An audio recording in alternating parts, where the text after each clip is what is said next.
What's up guys, it's Oblivious Gamer here, and today I wanted to talk about Megaton Musashi. And this game has really been a surprise for me because I really didn't have much expectations from this game due to some weird situations happening with the game overall when it comes to the direction it was headed, which I will mention a little bit more later on what specifically happened. I have been having a ton of fun.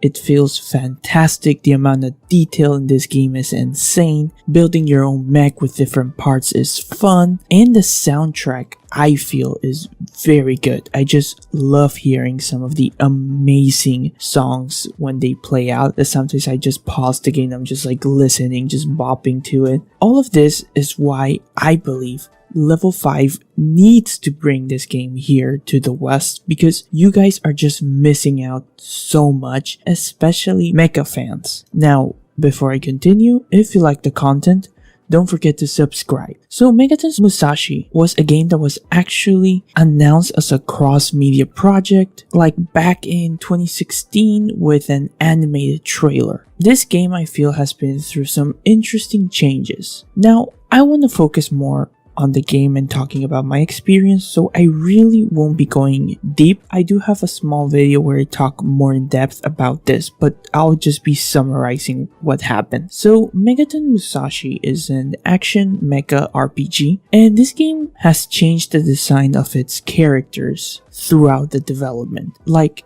if you compare how they look when the game was first announced versus now, there are some differences. There was also a point where the characters have like these giant escaflowne noses that just looked horrible. At least for me, it looked really bad, but they did get rid of that eventually. Also, the platforms. So at first, they wanted to do this game for the 3DS. There's even a mock-up with like the game supposedly running on the 3DS. Then they were like scrap that. They said it would be for iOS, Android, Switch, and PS4. Then quietly they got rid of the mobile phone versions and they were just saying, okay, this game will be out for the Switch and PS4. Then they announced a PS5 version, and later on they quietly delisted that PS5 version. Like, throughout the development, they have changed the platforms. Obviously, they kept two consistently, but some were like removed, and they all been removed quietly, like nowhere as to why, or them just saying, we decided to focus on these two platforms due to A, Y, and Z. Like, nothing. Most likely, I think it's for the best. I think this is a game that they really needed to focus on small amount of platforms, you know? Okay, so with all that happening, like I said, there's a lot more, but this is just a summary. Let's go and talk about the game. I really wasn't expecting much from this game. The game came out like 2 days ago. I obviously got it and started playing it, and wow, was a quite surprise with the entire game in a positive way. So first, the cutscenes. Many of them are animated really nicely, which I was surprised with the amount that are actually animated. I know some games animate for certain cutscenes, but here, like, I'm surprised how much I've seen that are animated so far, and I'm just, you know, like 8 hours into the game. When exploring or controlling our main character, you are doing it in the 2D animation style that I really like. It reminded me, you know what game? 13 Sentinels, with like how you're moving around and exploring. There is exploration, of course, and you can interact with so many characters. In all honesty, I like a lot the 2D style. So far, it has been great to explore around and just interact and see how much work has been put. Now, of course, you guys are here for the mecha gameplay, which, to be honest, I was quite surprised how fun it felt. There are different mechs, so Musashi will not be the only one you will pilot. As the story progresses, you will be able to pilot other mechs.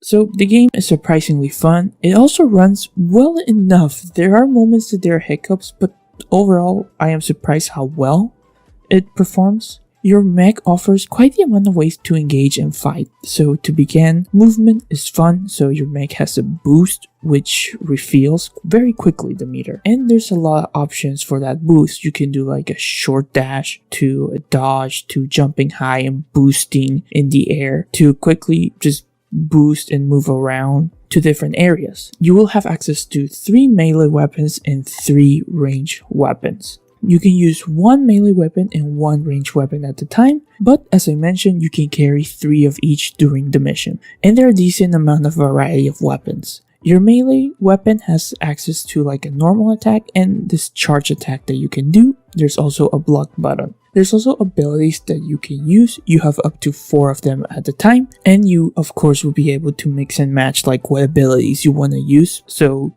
you decide which ones to bring in the mission. Some of the abilities look simple, while others look very nice when it comes to the animation aspect.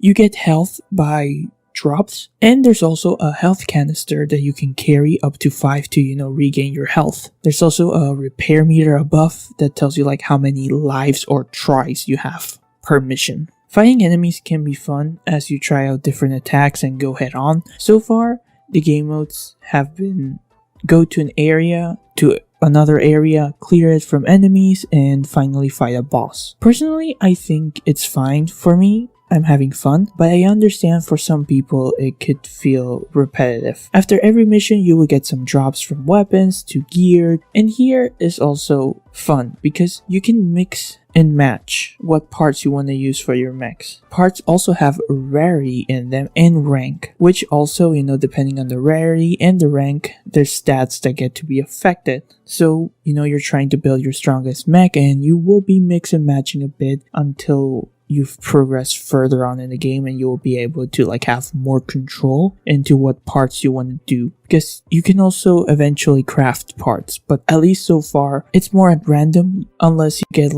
it seems to be you have to collect the part before you'll be able to yourself manually craft them. But there's also a way for you to randomly get or craft parts, and also with that you'll be able to choose the color, because at times your mech might look weird because you're mixing and matching and some colors just don't mix. But at least for me, I'm not paying too much attention for that yet. There's also a skill tree, and that is really big, surprisingly, so you're gonna spend quite some time there. You can add also parts that would boost your stats too, so as I said, you're mix and matching parts, and some of those parts have slots that you can add specific parts to boost them. So really there is a lot here. Finally, I want to compliment the soundtrack, which sounds amazing. So many of the songs are just great. At least I love hearing them, and I'm just bouncing with excitement when I hear them. Here's a small taste.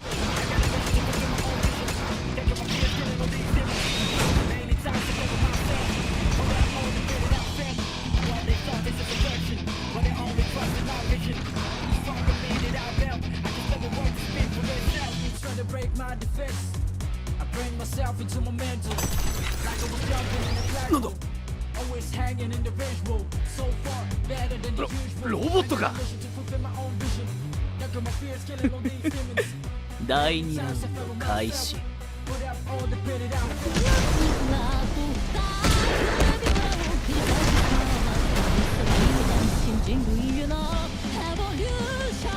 っしゃ片付いたな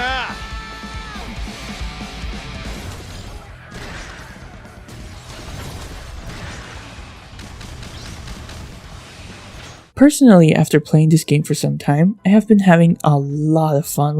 It's been a blast, to be honest. It's something that I really wasn't expecting. And I really think Level 5 needs to bring this game here to the West, because you guys are just missing out. Especially, as I said, mecha fans. Plus, this game has online and co-op, so you can play with friends too. So imagine you and your friends that are mech fans, you'll be able to team up together, fight and do missions and get parts and craft the mech that you want. There's just so much here. Now, how likely will it be for the game to come here to the West? Well, it's very hard to say. Level 5 closed their North America branch, so I don't think they will be publishing the game here if the game ever comes out to the West. I think it would be up to another publisher to bring it here, but still that's a bit hard to do, to be honest. But I will be hoping this game makes its way here to the West, because I think it is worth it for you guys to try. Like, it's just fun, and I know Level 5 has developed a lot of amazing games, and this is really up par, at least for my taste. I feel it's up there with some of their good games. The only thing we can do is wait, or if you're like me, you can always import or, get it from the digital store. So, what are your thoughts, guys, on Megaton Musashi? Did you find it interesting? This has been Oblivious Gamer, and I hope you'll have a wonderful day or night, wherever you are.